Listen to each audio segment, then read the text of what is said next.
All right, so again, here at Decentral Miami, continuing our coverage, we're really diving in a lot into not only the metaverse, but what is happening in the infrastructure of where Web3 is going. So we're going to continue to do all that for you guys. Joining me today is Giovanna, Casimiro. So great to have you from Decentraland and many other entities within the Web3 world. So great to have you on the show. It's my pleasure to be here. Very excited to talk today. All right, Giovanna, let's go into a couple of things. Our audience, very meta in the essence of they understand blockchain, they understand Web3, they really are getting into the gaming aspect, but now the next layer that seems to be very popular on our network is the essence of NFTs, fashion, and how all that plays into Metaverse. So talk to me a little bit about what you've been doing over at Decentraland. Also, you were involved with Fashion Week as well, Metaverse of Fashion Week. So tell me a little bit about that. So I am the head of Metaverse Fashion Week. So actually my mission was really to bring the event to life, the first edition of a Metaverse Fashion Week in Decentraland. Right. So I would say that was an interesting journey to really capture the attention of traditional brands and connect them with digital creators. Okay, all right. So that was a very interesting way to really see this new creators economy that we see in the wearable digital fashion world. But I would say that Decentraland is a very strong platform in wearable creation and this digital clothing creation, because the community, even before the Metaverse Fashion Week, they were already consuming a lot of those digital garments. Right. It's a big part of the story of who you are in that space, you know, the identity you're building. We've had a lot of, we had Bosan on. Amazing. We've had the team from Spatial on, we had the team from Fabricant on this morning. So, you know, I think the connection to where Metaverse is going, and we talk about fashion quite a bit, if you look at Decentraland, all right, and where Decentraland is at its current pace, because many people would say, well, Paul, wait a minute, Decentraland doesn't have a lot of users just yet. What's going on? Are they growing?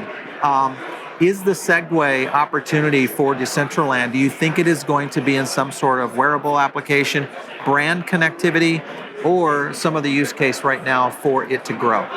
I think that Decentraland has many possible fronts to succeed working in collaboration with digital fashion brands, for example. And I think it is a big tool. It needs to be seen as a tool, not just as a platform, right? Because there are so many building blocks that are being offered and protocols and coding that can be used to enable certain solutions for the fashion experiences. So I do feel that brands like the Fabricant, they did several activations in Decentraland, and I think they will continue doing so, DressX, and even Boson, and we have been doing cross metaverse events with Spatial. Okay. Yeah, so I think that what do I see is that Decentraland will improve its tools to really enable this power of creation for all those brands and really become a place for events, but also retail. I think that it has a strong marketplace that has a big potential to grow selling wearables. All right, so let's talk about that for a second, because brand connectivity is, I would say, the number one bullseye for Metaverse right now.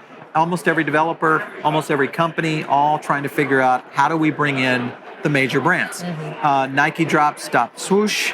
You got Artifact all plugged in. A lot of that advancement, which when I looked at it for the first time, even I was taken back by how far they had come in a very short period of time.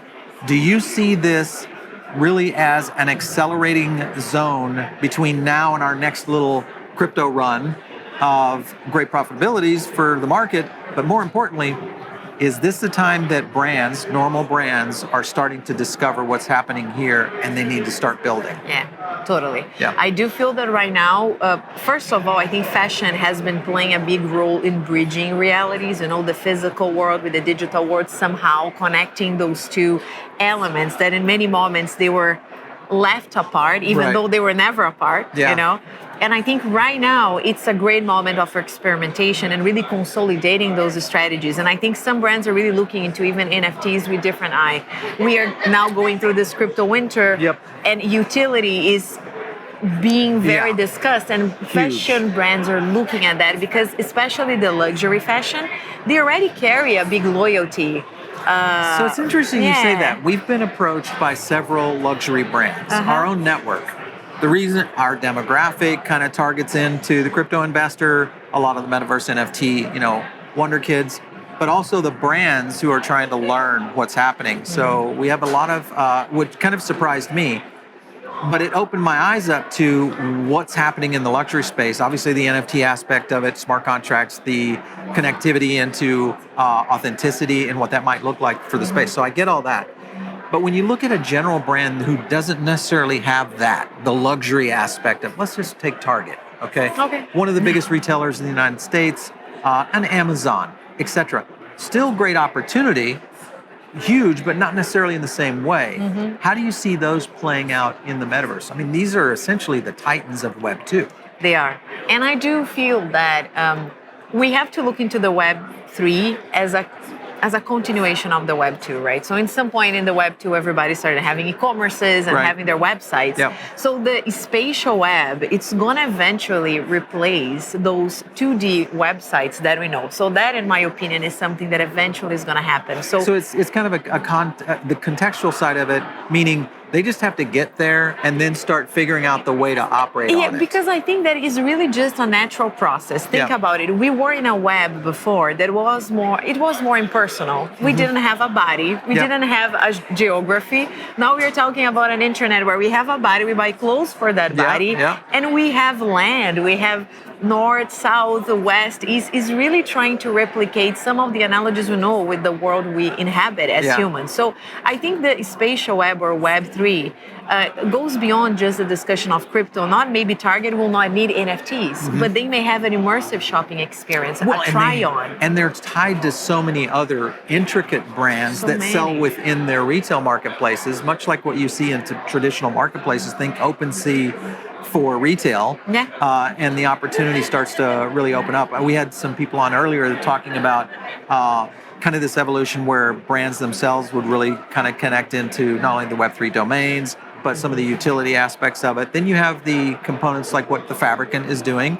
Good example. They showcased some stuff to me today that I thought was interesting in the essence of the augmented reality side of things, what that may do in translation into real world events, even just real world nightlife. You know, this could be anything. Where do you see that side of it, especially from the AR side? Because this is a mixed. See, the thing is that my PhD was about XR. So I'm a big fan of augmented. When you talk about augmented reality, I'm like, where? Yeah, let's go. Let's go. I do believe that the idea, even the idea of virtual worlds, is not going to be contained in devices, and hopefully we'll have screenless experiences. So what the Fabric and what DressX are doing is really looking into the future, that the fashion component is gonna, like the digital fashion component is gonna be part of my physical fashion. Right? And that should be normalized, I think, in the next 5 years if the hardware follows that. That's the point, is the hardware devices. You know, we've had a chance to work with some different companies. I've talked to a lot of founders in this area of hardware development, because they're looking at either one, translating it into the XR experience, either within social or within the video realm. If you look at Snapchat, etc., some of those, the filters.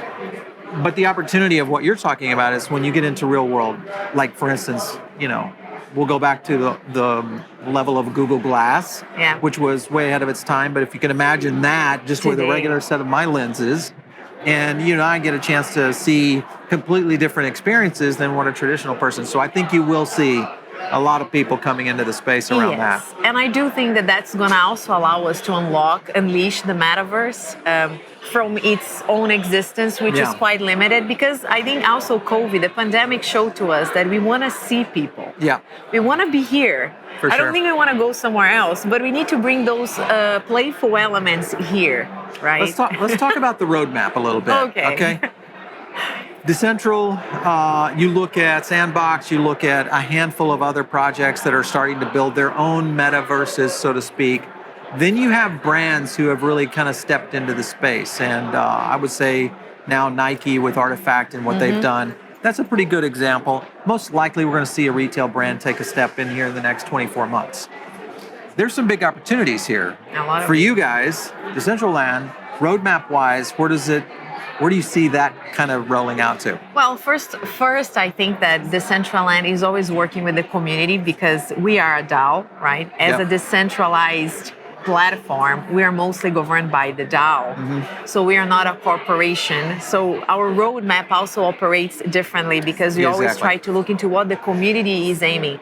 So definitely, I think finding solutions like VR. VR is something that our own community started coding solutions for VR, and eventually I think that's going to be available. But I think also we are really looking into improving the tools to build the world. That's good. And make it more of a social platform in which people really go there to build their own worlds. Like imagine you could create your own Polverse and me, my Gigiverse, and then we could really enable people to build their own spaces. Yeah, exactly. So I think that's what today a lot of those metaverses are lacking really, is really to how we can really customize, personalize, and bring education and easy tools. Yeah. So I think one of the main things on the roadmap is facilitating the tools and getting them as refined as possible. So it's really drag and drop. The metaverse is there for you. That's a good point, because I think you hit on something there, Giovanna, that is, to me, and we talk about it on the show quite a bit, is whether or not we see this happen in the next cycle. I mean, because many people will still relate to metaverse and NFTs and really what we've seen around Web3 to traditional crypto. Yeah. And there is some parallel entities. I still think we're starting to diverge now in terms of the two markets really separating, because it's such, it's related to entertainment, fashion, etc. A lot of things that traditional investing is not related to. So with that being the case, hardware-wise, along with the markets themselves, do you think this is 1 year away, 2 years away, or is this more of a vision toward 5 to 10? I think that there will be some interesting releases coming the next year or two. But I think like full adoption, I think about 5 years 5 plus. years, yeah. Because we also have to look into, and especially like because I grew up in Brazil, when you even look about the infrastructure today to enable basic internet or even access to gaming computers, in some countries is not even there yet. Yeah. So we have to remember that when we look into the metaverse or any decentralized ecosystem, we have to think as a global village. We can't keep thinking as isolated I think that nations. is shifting. It's shifting the mindsets a lot, for sure, right now. We are seeing it a lot here. Mainly, our audience is very global. Over 50% of our audience outside the United States. We talk so much around metaverse and kind of the evolution of NFTs. So I would agree with you. I think that's going ahead. Anyway, it's been good having you on the show today. Thank you so much for stopping in. I know you were busy here at the event. You guys, if you are looking for more content, make sure and check out, we just had Ben Armstrong on. We will have Corey on tomorrow talking more Bitcoin. We'll also have a ton of additional coverage coming out of Decentral here, so stick around for all that. We'll catch you next time.